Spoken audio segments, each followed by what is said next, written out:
Liberty school દ્વારા આયોજિત online video લેક્ચરમાં તમારું ફરીવાર સ્વાગત છે। તો વિદ્યાર્થી મિત્રો, અગાઉના વિડિયો લેક્ચરમાં આપણે ધાતુ પદાર્થો અથવા ધાતુ કાર્બોનેટ અથવા અધાતુ એટલે ટૂંકમાં ધાતુ કાર્બોનેટ અને ધાતુ હાઇડ્રોજન કાર્બોનેટની સાથે HCl એટલે કે એસિડ સાથેની પ્રક્રિયા જોઈ હતી અને આપણને કયો વાયુ મુક્ત થતો હતો? CO2 વાયુ મુક્ત થતો હતો। એવો જ આપણને અહીંયા બીજો ક્વેશ્ચન આપેલો છે, બરાબર ધ્યાન આપજો। એસિડ અને બેઝ એકબીજા સાથે કેવી રીતે પ્રક્રિયા કરે છે? તો આ તો તમે ધોરણ 7 માં ભણીને આવ્યા છો, ચેપ્ટર નંબર 5 એસિડ બેઝ અને ક્ષાર। શું ચર્ચા કરેલી છે એનું થોડુંક નાનું રિવિઝન છે, वो આપણે સમજી લેવાનું છે। તો એસિડ અને બેઝ એકબીજા સાથે કેવી રીતે પ્રક્રિયા કરે છે? તો પ્રવૃત્તિ આપણને આપેલી છે, પ્રવૃત્તિ નંબર 2.6 એસિડ અને બેઝની એકબીજા સાથેની પ્રક્રિયાનો અભ્યાસ કરો। બરાબર ધ્યાન આપજો, શું કીધું છે? એસિડ અને બેઝની એકબીજા સાથેની પ્રક્રિયાનો અભ્યાસ કરો। તો અહીંયા આપણે ત્રણ પદાર્થો લેવાના છે। એક લેવાનું છે મંદ HCl, બીજું લેવાનું છે મંદ NaOH અને ત્રીજું લેવાનું છે ફિનોલ્ફથેલિન સૂચક। બરાબર છે? પ્રવૃત્તિ બરાબર સમજો કે ત્રણ જુદી જુદી હું કસનળીઓ લઉં છું, બરાબર?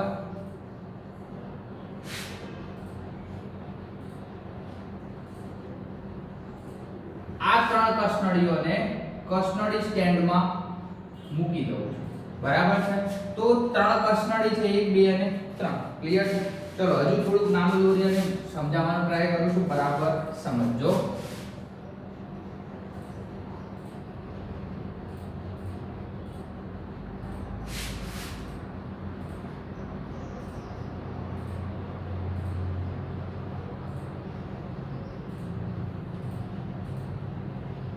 ત્રણ કસનળી લીધી છે, આની અંદર કંઈક દ્રાવણ ભરેલું છે, આની અંદર કંઈક દ્રાવણ ભરેલું છે, આની અંદર કંઈક દ્રાવણ ભરેલું છે। આની અંદર દ્રાવણ ભરેલું છે એ છે HCl નું એટલે કે હાઇડ્રોક્લોરિક એસિડ નું। આની અંદર ભરેલું છે NaOH એટલે કે સોડિયમ હાઇડ્રોક્સાઇડ નું। આની અંદર દ્રાવણ ભરેલું છે એ આપણો સૂચક છે, કયો સૂચક છે? ફિનોલ્ફથેલિન, જે કૃત્રિમ સૂચક છે। તો આપણે પ્રવૃત્તિનો એક અભ્યાસ કરવાનો છે કે આપણને શું પરિણામ મળે છે। બરાબર ધ્યાન આપજો, જુદી જુદી ત્રણ કસનળી લેવામાં આવે છે। આ ત્રણેય કસનળીઓમાં પહેલી કસનળીમાં મંદ હાઇડ્રોક્લોરિક એસિડ, બીજી કસનળીમાં સોડિયમ હાઇડ્રોક્સાઇડ, ત્રીજી કસનળીમાં ફિનોલ્ફથેલિન સૂચક નાખવામાં આવે છે। ચલો પ્રવૃત્તિના મુદ્દા એક લેવાનું છે આપણે ડ્રોપર। શું લેવાની છે? ડ્રોપર। સૌપ્રથમ આકૃતિમાં દર્શાવ્યા મુજબ જુદી જુદી ત્રણ કસનળીઓ લો। આકૃતિમાં દર્શાવ્યા મુજબ જુદી જુદી ત્રણ કસનળીઓ લો। ત્રણેય કસનળીઓમાં પહેલી કસનળીમાં મંદ હાઇડ્રોક્લોરિક એસિડ, બીજી કસનળીમાં મંદ સોડિયમ હાઇડ્રોક્સાઇડ તથા સૂચક તરીકે ફિનોલ્ફથેલિન નાખો।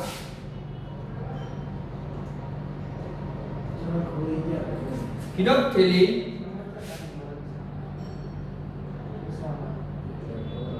સૂચક। ચલો પહેલી કસનળીમાં મંદ HCl, બીજી કસનળીમાં મંદ NaOH, ત્રીજી કસનળીમાં ફિનોલ્ફથેલિન સૂચક ઉમેરો। તો હવે આપણે ત્રણે ત્રણ કસનળીઓમાં જુદા જુદા પદાર્થો લીધા છે। હવે આપણે શું કરવાનું છે?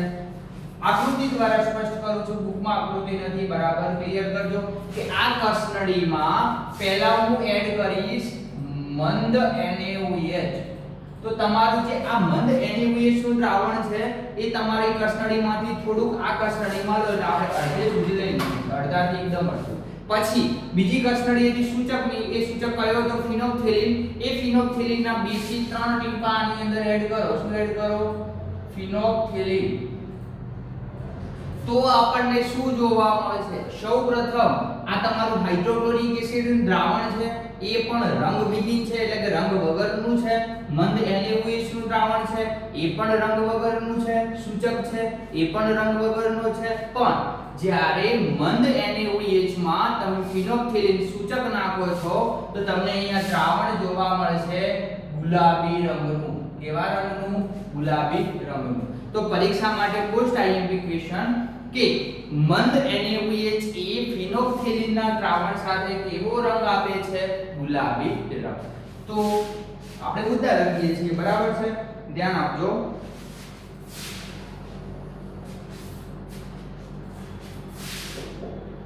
મંદ NaOH ના દ્રાવણમાં ફિનોક્થેલિનના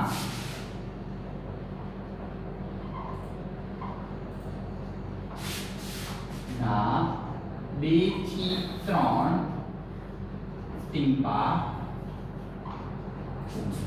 શું કીધું છે? બરાબર ધ્યાન આપજો. મંદ NaOH ના દ્રાવણમાં ફિનોક્થેલિનના 2 થી 3 ટીપા ઉમેરો.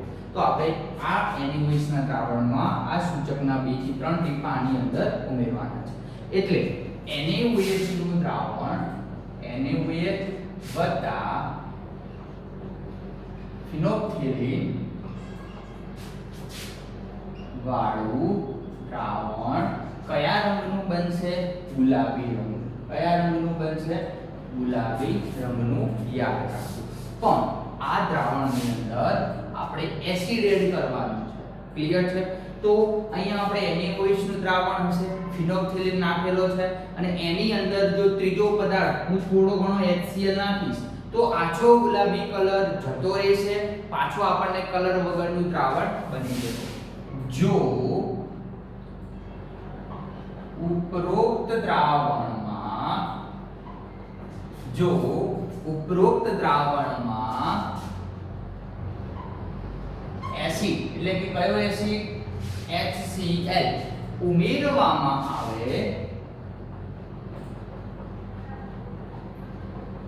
આવે તો ગુલાબી રંગ દૂર થઈ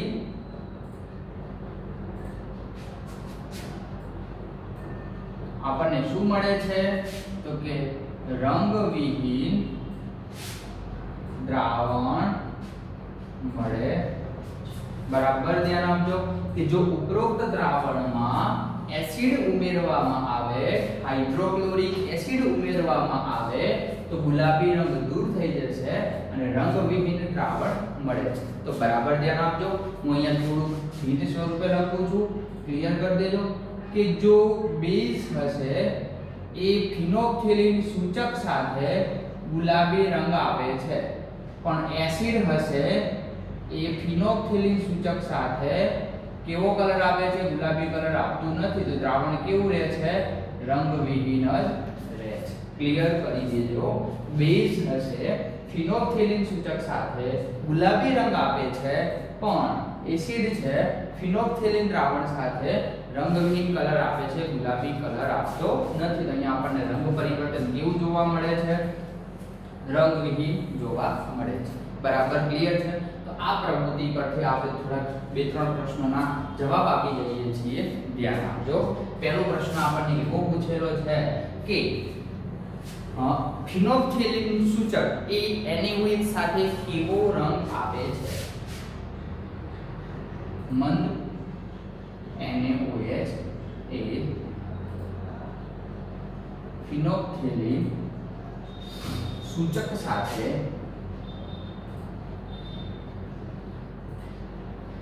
કયો રંગ આપે છે? બરાબર યાદ રાખજો. કયો રંગ મળે છે? આપણે અહીંયા લખ્યું છે ગુલાબી રંગ. કયો રંગ મળે છે? ગુલાબી રંગ.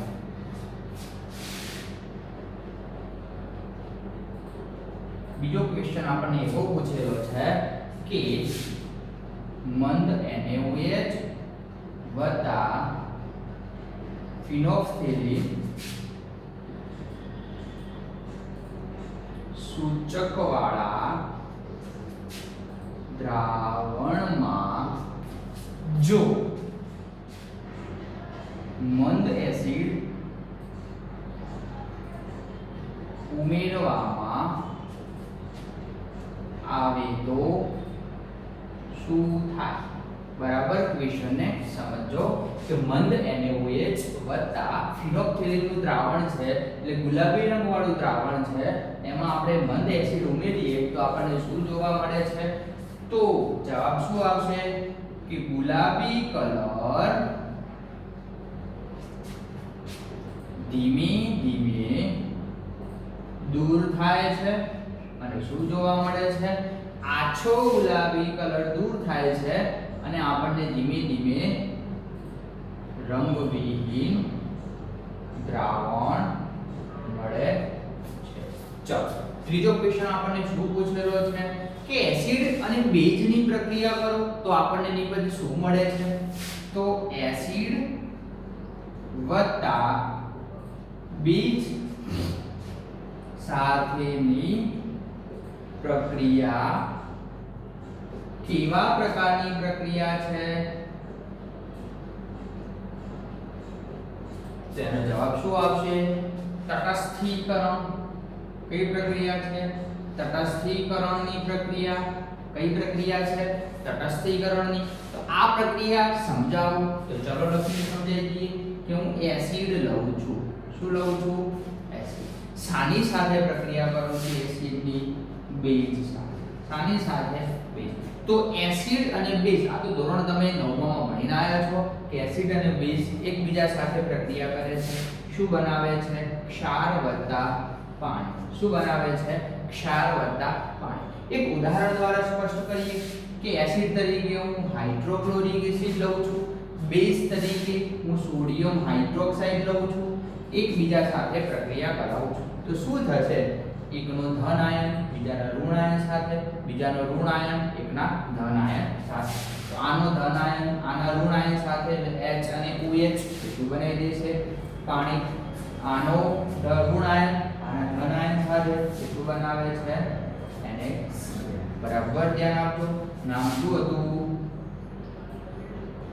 Hydrochloric acid. શું નામ હતું? Hydrochloric acid. કોની સાથે પ્રક્રિયા કરી છે? સોડિયમ હાઇડ્રોક્સાઇડ સાથે. કોની સાથે? સોડિયમ હાઇડ્રોક્સાઇડ સાથે. શું બનાવે છે? પાણી બનાવે છે. અને શું સાથે સાથે શું બનાવે ક્ષારમાં? તો કે સોડિયમ ક્લોરાઇડ. બરાબર છે. ચલો, એસિડ, બેઝ, ક્ષાર અને પાણી. બરાબર છે. ચલો 1 મિનિટ આપું છું, ફટાફટ લખી લેજો, પછી આપણે થોડીક તટસ્થીકરણની પ્રક્રિયા વિશે અભ્યાસ કરીએ. પોઝ કરી અને લખી લેજો, પછી હું ઘૂસી અને આગળ જઉં છું. ચલો, હું માની લઉં છું તમે પોઝ કરી અને લખી લીધું છે. હવે આપણે આગળના ક્વેશ્ચન તરફ જઈએ છીએ.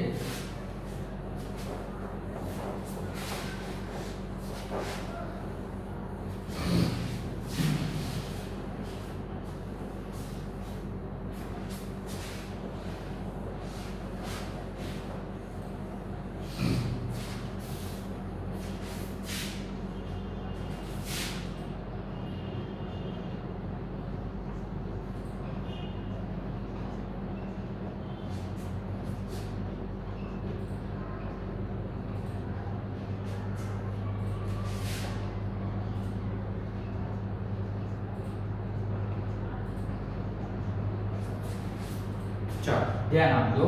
તટસ્થીકરણની પ્રક્રિયા એટલે શું? ઉદાહરણ આપી સમજાવો. શું ક્વેશ્ચન છે? બરાબર સમજો. તટસ્થીકરણની પ્રક્રિયા એટલે શું? તો એસિડ અને બેઝ એકબીજા સાથે પ્રક્રિયા કરે છે. આ પ્રક્રિયાને તટસ્થીકરણની પ્રક્રિયા કહે છે. એસિડ અને બેઝ એકબીજા સાથે પ્રક્રિયા કરીને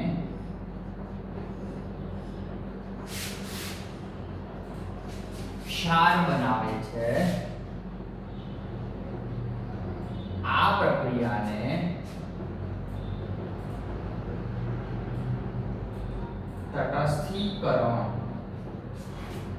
તટસ્થીકરણની પ્રક્રિયા બરાબર ધ્યાન આપજો એસિડ અને બેઝ એકબીજા સાથે પ્રક્રિયા કરીને શું બનાવે છે ક્ષાર બનાવે છે આ પ્રક્રિયાને શું કહે છે તટસ્થીકરણની પ્રક્રિયા કહે છે તો આના બે ઉદાહરણ લઉં છું એક આપણે આગળ ચર્ચા કરીએ એક બીજું નવું ઉદાહરણ લઉં છું લખું છું એસિડ વત્તા બેઝ શું બનાવશે તો કે ક્ષાર વત્તા પાણી બનાવશે તો એસિડ તરીકે હું કયું એસિડ લઉં છું હાઇડ્રોક્લોરિક એસિડ બેઝ તરીકે હું કયો પદાર્થ લઉં છું સોડિયમ હાઇડ્રોક્સાઇડ શું બનાવે છે તો NaCl બનાવે છે અને જોડે જોડે શું આપે છે પાણી બરાબર છે તો પાણી ક્યાંથી આવે છે IH OH H2O NaCl sodium chloride hydrochloric acid કોની સાથે પ્રક્રિયા કરે છે સોડિયમ હાઇડ્રોક્સાઇડ શું બનાવે છે સોડિયમ ક્લોરાઇડ શું આવે છે તો આ જે પ્રક્રિયા ચર્ચા કરી છે આ પ્રક્રિયા કઈ પ્રક્રિયા છે તટસ્થીકરણની પ્રક્રિયા છે બરાબર છે ચલો બીજું ઉદાહરણ લઈ લો કે હું લઉં છું H2SO4 શું નામ થાય સલ્ફ્યુરિક એસિડ કોઈ પણ બેઝ સાથે પ્રક્રિયા કરાવું છું બેઝ સાથે કયો બેઝ લઉં છું KOH નામ શું થશે પોટેશિયમ હાઇડ્રોક્સાઇડ તો અહીંયા શું બનાવશે તો આનો ધન આયન H+ આના ઋણ આયન સાથે તો એક તો બનાવી દેશે પાણી તો બનાવી દેશે પાણી અને આનો ધન આયન અને ઋણ આયન સાથે તો બનાવશે K2SO4 શું બનાવશે K2SO4 તો પ્રક્રિયા સંતુલિત છે કે નહીં એની આપણે ચર્ચા કરી જોઈએ તો અત્યારે પ્રક્રિયા સંતુલિત નથી ક્લિયર છે પણ આપણે અહીંયા ચર્ચા કરીએ K2SO4 એટલે કેટલા લઉં 2 2K ચલો આપણે H2 ગણી લઈએ કે H2 અહીંયા કેટલા છે 2 અને બીજા 2 હાઇડ્રોજન ટોટલ કેટલા છે 4 એટલે 2 મૂકી દઉં તો 2 2 4 ક્લિયર છે એક SO4 છે એક SO4 છે H2 છે 2 4 થઈ ગયા છે 2K છે K2 છે 2 ઓક્સિજન છે 2 ઓક્સિજન પ્રક્રિયા રાસાયણિક રીતે સંપૂર્ણ રીતે સમતોલિત છે H2SO4 સલ્ફ્યુરિક એસિડ શું નામ છે સલ્ફ્યુરિક એસિડ શાની સાથે પ્રક્રિયા કરે છે પોટેશિયમ હાઇડ્રોક્સાઇડ સાથે કોની સાથે પોટેશિયમ હાઇડ્રોક્સાઇડ સાથે શું બનાવે છે K2SO4 પોટેશિયમ સલ્ફેટ બનાવે છે શું બનાવે છે પોટેશિયમ સલ્ફેટ અને આ જોડે જોડે શું આપે છે પાણી તો આ આપણે શોધી દીધું વિદ્યાર્થી મિત્રો એસિડ આ કોણ હતું બેઝ શું મળ્યું ક્ષાર અને પ્લસ તો આ પ્રક્રિયા કઈ થઈ ગઈ તટસ્થીકરણની પ્રક્રિયા થઈ બરાબર અત્યારે આપણે ચર્ચા કરતા નથી પણ તમે ધોરણ 7 માં ભણી ગયા હતા કે તટસ્થી પ્રક્રિયા રોજિંદા જીવનમાં તટસ્થીકરણની પ્રક્રિયા આપણે બુકમાં નથી ખાલી સમજવા માટે લખું છું ધ્યાન આપજો રોજિંદા જીવનમાં તટસ્થીકરણની પ્રક્રિયા શું ચર્ચા કરું છું ધ્યાન પહેલું છે અપચો બીજું છે કીડીનું કરડવું સી ત્રીજું છે જમીનની માવજત ક્લિયર છે ચોથું છે ફેક્ટરીઓમાંથી નીકળતા કચરાનો નિકાલ આપણે સમજવાનું નથી ખાલી આપણે આ તો ધોરણ 7 માં ભણી ગયા છે એનું નાનું રિવિઝન છે અને શો ભાગ ભજવે છે એની હું ચર્ચા કરવા જઈ રહ્યો છું આપણે ચર્ચા કરી કે તટસ્થીકરણ એટલે શું કે ઉદાહરણ આપી સમજાવો એસિડ અને બેઝ એકબીજા સાથે પ્રક્રિયા કરીને ક્ષાર બનાવે છે, પાણી મુક્ત કરે છે. આ પ્રક્રિયાને તટસ્થીકરણની પ્રક્રિયા કહે છે. એસિડ અને બેઝ શું બનાવે છે? ક્ષાર અને પાણી. એસિડ અને બેઝ એકબીજા સાથે પ્રક્રિયા કરે છે, ક્ષાર અને પાણી બનાવે છે. ચર્ચા કરીએ. હાઇડ્રોક્લોરિક એસિડ સાની સાથે સોડિયમ હાઇડ્રોક્સાઇડ સાથે સોડિયમ ક્લોરાઇડ અને પાણી આપે છે. બીજી પ્રક્રિયા આપણે આપીએ. તો હવે રોજિંદા જીવનમાં તટસ્થીકરણની જે પ્રક્રિયા છે એમાં આપણે અપચો. તો અપચો એટલે શું? તો આપણા જઠરની અંદર આપણે ખોરાકનું પાચન શામાં થાય છે? જઠરમાં થાય છે. ક્લિયર છે? તો આપણે શરૂઆતમાં ખોરાક લઈએ છીએ અને જઠર સુધી પહોંચે છે, ત્યાં પાચન થાય છે. પણ જઠરની અંદર કયો એસિડ રહેલો હોય છે? મંદ હાઇડ્રોક્લોરિક એસિડ. હાઇડ્રોક્લોરિક એસિડ રહેલો હોય છે. આ હાઇડ્રોક્લોરિક એસિડ શું કરે છે? આપણા ખોરાકને પાચન કરવામાં મદદ કરે છે. પણ વિદ્યાર્થી મિત્રો, આપણે જો વધુ પડતો ખોરાક લઈ લીધો હશે તો વધુ પડતો એસિડનો સ્ત્રાવ થશે. જો વધુ એસિડનો સ્ત્રાવ થશે તો ખોરાકની અંદર આપણે ઘણી વખત એવું બોલતા હોઈએ કે આપણને એસિડિટી થાય છે. એસિડિટીનો મતલબ શું? કે એની અંદર આપણા જઠરની અંદર HCl ની માત્રા, હાઇડ્રોક્લોરિક એસિડનો સ્ત્રાવ વધુ થયો. તો આપણે એ એસિડિટીને નાશ પામવા માટે, બંધ કરવા માટે આપણે કોઈ બેઝ પદાર્થ લઈએ છીએ. આપણે ઈનો પીએ છીએ. ઈનો શું છે? Sodium hydrogen carbonate. ઈનો પીએ છીએ એ આપણા શરીરની અંદર શું કરે છે? તો કે એ બેઝ પદાર્થ છે, એસિડ સાથે પ્રક્રિયા કરે છે અને એસિડની માત્રાને ઓછી કરી નાખે, તટસ્થ કરી દે છે. પછી કીડીનું કરડવું. જો આપણા શરીરમાં કદાચ તમે અવલોકન કર્યું હોય, એક પણ જગ્યાએ આપણને કીડી કરડી છે, એ જગ્યાએ આપણને લાલ કલરનું એક નાનું ટપકા જેવું થઈ જશે અને શું થઈ જશે જોડે જોડે કે એકદમ ખંજવાળ આવશે. તો એ કીડી આપણા શરીરમાં જ્યારે ડંખ મારે છે ત્યારે ફોર્મિક એસિડ દાખલ કરે છે. શું દાખલ કરે છે? ફોર્મિક એસિડ દાખલ કરે છે. અને એ ફોર્મિક એસિડ મારફતે આપણા શરીરમાં એસિડની માત્રા વધુ છે. તો આપણે એની ઉપર કોઈ પદાર્થ ઘસીએ છીએ. ઘણી વખત આપણા મમ્મી કહેતા હોય કે મીઠું ઘસવાનું. તો મીઠું ઘસીએ છીએ ત્યારે એસિડ છે, મીઠું બેઝ છે, તો એ પ્રક્રિયાને તટસ્થ બનાવી દેશે એટલે આપણને બળતરા થોડી ઓછી થઈ જશે. જમીનની માવજત. જમીનને ફળદ્રુપ બનાવવા માટે આપણે ઘણા બધા ખાતરો એડ કરતા હોઈએ છીએ. યુરિયા ખાતર, ડીએપી ખાતર, ફોસ્ફેટ ખાતર. તો એ જમીનને એસિડિક હોય છે, પણ એસિડિક જમીનમાં આપણે એક વખત પાક સારો લઈએ છીએ, બીજી વખત પાક લઈ શકતા નથી. તો આપણે કોઈ એવો બેઝ પદાર્થ એડ કરવો જોઈએ કે જમીનને તટસ્થ બનાવે.